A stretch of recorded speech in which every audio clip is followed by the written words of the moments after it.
Remember, there used to be a time before all my videos I used to play music?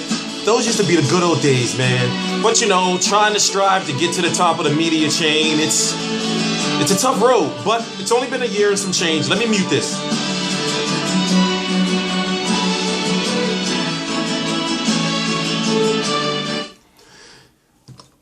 I wanted to be at Tyson Fury versus Wladimir Klitschko, or Wladimir Klitschko versus Tyson Fury so bad, or have one of my colleagues at that event, and things just didn't go to plan. We were close, but things didn't go to plan. But the point I'm trying to make is this, or let me talk about what the point of the video is that Tyson Fury, as I've said in the past, is a very good heavyweight. He may not look it physically, you know, he's 6'9", or it's been exposed that it looks like he's about 6'7", because when it came to him and Wladimir Klitschko standing, you know, face to face, the height difference wasn't there. So I'm going to say at best 6'8", but I don't think Tyson Fury is really 6'9", but still, he's a very large heavyweight who can box. He can go left. He can go, you know, he fights right, but he can go left. He can move. You know, you wouldn't think that a guy that big can move. He's got defense. He's got the feints. He's good. But the question now is, people are saying, well, he should fight Deontay Wilder next. Deontay Wilder's got Alexander Povetkin problems coming up. He's got to get through that. If Deontay Wilder gets through Alexander Povetkin, then I'll say right now he's the best heavyweight in the world, in my opinion. In my opinion, I would say that.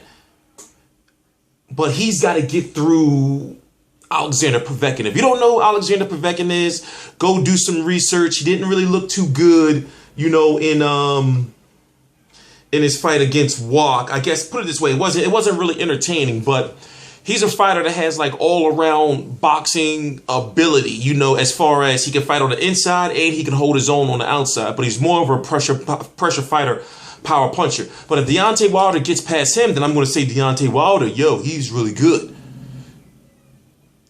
If he's going to fight Tyson Fury in 2016, things have to... Okay, for example, you got Wladimir Klitschko saying he wants a rematch. Now, Tyson Fury is WBO, WBA, IBF, IBO, Ring Magazine heavyweight champion in the world. So he's got mandatories. So if Wladimir Klitschko says that he wants a rematch, that's going to take one of Tyson Fury's fights of 2016. I say they fight, if it is a rematch, what it's looking like it's going to be, I say they fight in March or April, you know, of 2016. So you're thinking, well, Deontay Wilder's fighting in January, and Deontay Wilder also has to fight Alexander Povetkin. So if Deontay Wilder, who has been fighting 3 times a year, is he going to fight 3 times a year in 2016?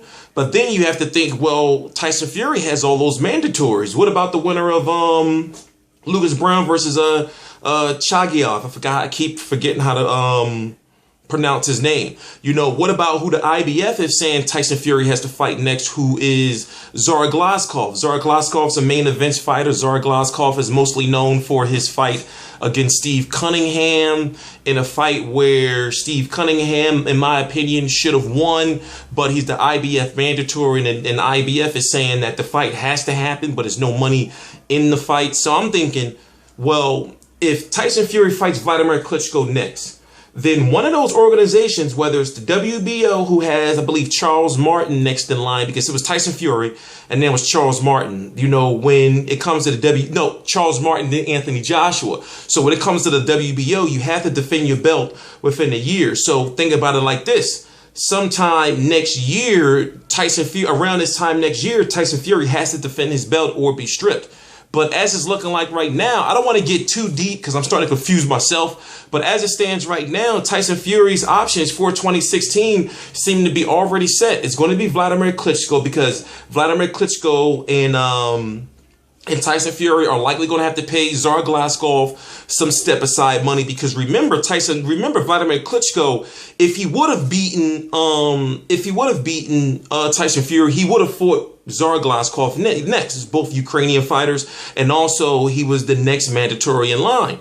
So Tyson Fury and Wladimir Klitschko, if they were to have a rematch in London, which would be a big fight, by the way, they would have to pay Zara Glazkov some money and say, okay, well, we'll fight you next.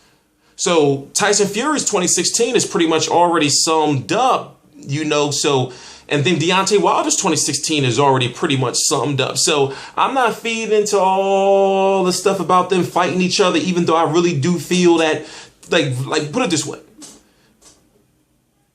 Tyson Fury, in my opinion, doesn't really have knockout power. He's not like a knockout heavyweight. The guy who's going to go out there and knock you out. The athletic ability of a Deontay Wilder going against a Tyson Fury will really not match, but really test the skills of Tyson Fury's boxing ability.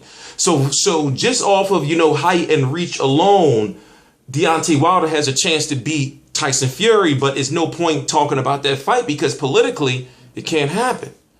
I'm T Street Controversy. This is T Street Controversy Live. I know it's a lot of, you know, political mumbo jumbo, but at the same time, it's like, why waste your time, you know, talking about, oh, Deontay Wilder's Tyson Fury, this and that and this and that. I would love to see the fight.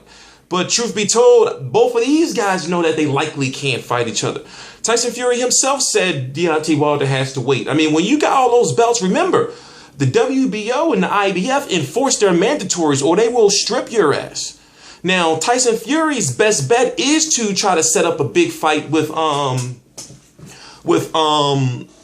Wilder in the beginning of 2017. And then the winner of that can fight Anthony Joshua, and you can keep the heavyweight titles together. And you have right now, Anthony Joshua right now is better than Tyson Fury. He's better than, in my opinion, than Deontay Wilder. He's in the top 5 in majority of the ranking bodies.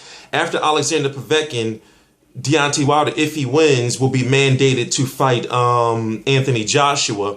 So the point I'm trying to make is you got a few fighters now, you know, well, about a handful of fighters that have a chance to be undisputed champion, heavyweight champion all of the world and have all the belts. That can be Tsar Glazkov, that can be Wladimir Klitschko, that can be Deontay Wilder, you know, and that can be Anthony Joshua, you know, because the way it's set up with all the mandatories and everything, it's only just that one belt out there, you know, that Deontay Wilder has, that all he's got to do is fight, you know. Phone's ringing. But I'm getting a little too deep anyway. I'm T Street Controversy. This is T Street Controversy Live. This is the last video I thought would be about 7-8 minutes long. I cover every single major fight live. Please subscribe.